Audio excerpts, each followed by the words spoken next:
Hey guys, welcome to this video. In this video, we want to find the value of this expression. 16 minus 6 times 6 minus 1.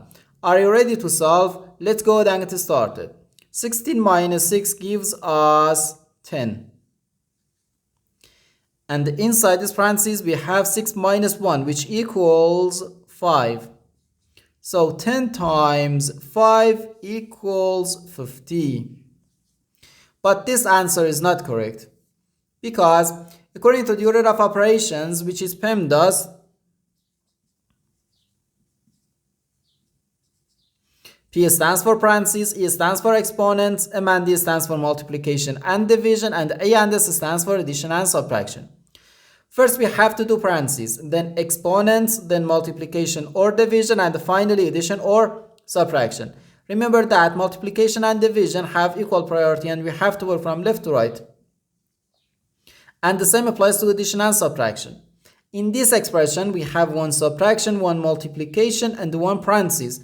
Inside this parentheses, we have one subtraction. Here we have a multiplication, because in mathematics, when a number is placed next to parentheses, it means multiplication. And we usually don't write the multiplication sign for brevity. Okay, so according to the PEMDAS, first we have to do this parentheses, then this multiplication, and finally this subtraction. If we do this subtraction before this multiplication or this parentheses, it is wrong.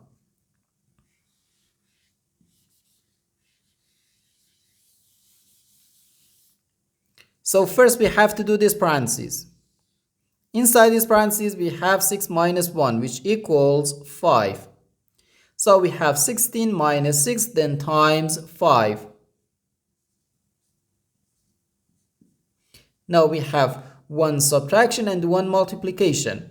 According to the PEMDAS, multiplication has higher priority than subtraction, because multiplication comes before subtraction. So here first we have to do this multiplication. 6 times 5 equals 30. So we have 16 minus 30, which equals negative 14.